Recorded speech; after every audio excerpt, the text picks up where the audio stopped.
What is up, you guys? Pete DiCarlo with DiCarlo Capital. If you guys are not new here and you've been following us for a long time, you probably noticed the name change that came today. This is because this channel has become a lot more about stock market trading.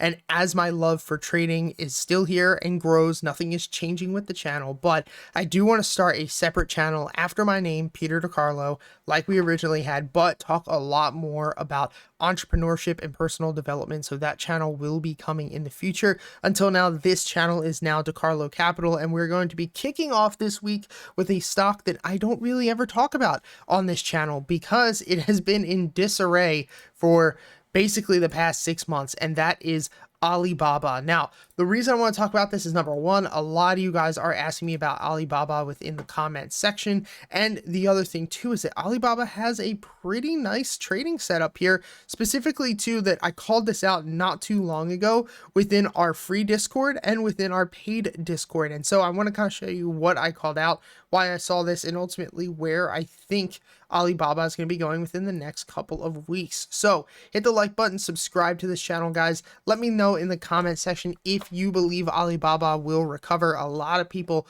are 50-50 on this, and I love to have debates within the comment section, obviously respectfully. Go ahead and check out our Discord. It's completely free. The link is in the description. You guys get access to tons of free courses, live streams, seminars, webinars, as well as all of the unusual flow, dark pools, heat maps that I trade with each and every single day. It's a $200 a month service that we pay for, so you guys can have it completely for free. Our goal is to build the best free Discord trading platform out there for traders. Go ahead and check it out. Now, I posted this to the Discord on 1/6/2022, and this is the initial chart that I was looking at. So you can see from that time, we did have a nice pop from 127 up to 134, and then the entire market kind of took a slid. But I said here, not an update that we have been watching, but if anyone does have BABA looking like it's going to rip up to the 160 range, I wouldn't chase it, but it's looking good. And the reason that it was looking good and the reason that it is still looking good is a couple of things. So number one, we have this slow breakout that we started to have where we're using this as a resistance coming down. We finally broke through that trend line. We had consolidation and a hold above the 22-day EMA as well as the 11-day EMA. The RSI is pointing up, and at the time was pointing up. The TTM squeeze is squeezing heavily. Now, the longer that the TTM squeeze is squeezing, the longer the release will be. Normally it's like half. So if we've been squeezing for 2 weeks, a release will normally last about 7 days. So that is very good, meaning that we have tight price action. A push up should occur pretty soon. And then we also have some very thin volume within the volume profile. So if I take my marker and we go through here,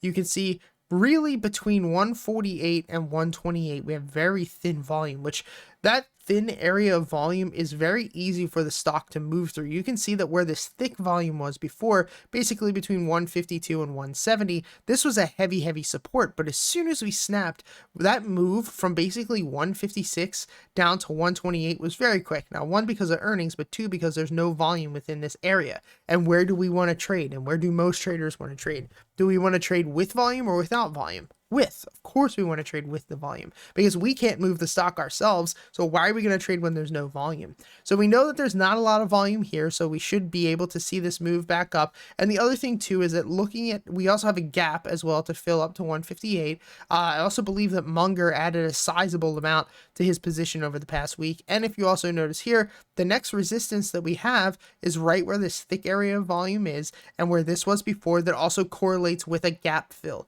So it does seem from here that we could see Alibaba take at least maybe a 20 to 30% rally. Now, with all of that being said, with how good this thing is looking, do I currently have a position? No, I don't. And that's because I have set a rule for myself to never trade or never invest in Chinese companies again.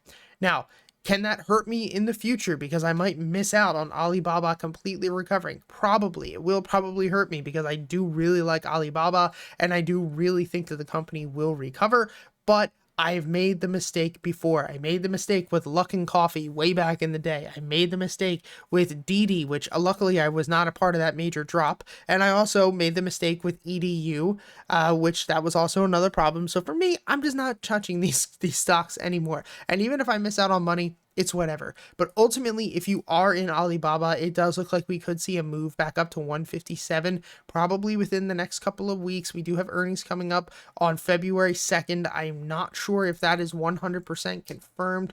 February 1st, it's looking like on Black Box. So we do have earnings coming up pretty soon, but I do think we will probably see a move back up to 165, just not confident enough to put my own money up. Guys, thanks for all the support. Hit the like button, subscribe. Let me know what you think about the name change. Nothing is changing. We are still bringing the same great service, great quality. Let us know in the comments what you think. Go ahead and check out our Discord. Like I said, it is completely free. We have over 5,000 members, and you can also upgrade for $20 a month to get access to all of my trades. Today alone, we made about $550 in day trades, which I don't normally do, but with how market conditions have been today and all the volatility, I really wanted to focus on just not swinging things overnight. But today was nuts. To think that we were down 2 to 3%. I actually think the Nasdaq was down like 2.2%, and now we're almost even. Just crazy. Actually, Nasdaq is up. Freaking nuts, guys. Thanks for all the support. Have a great day. Peace.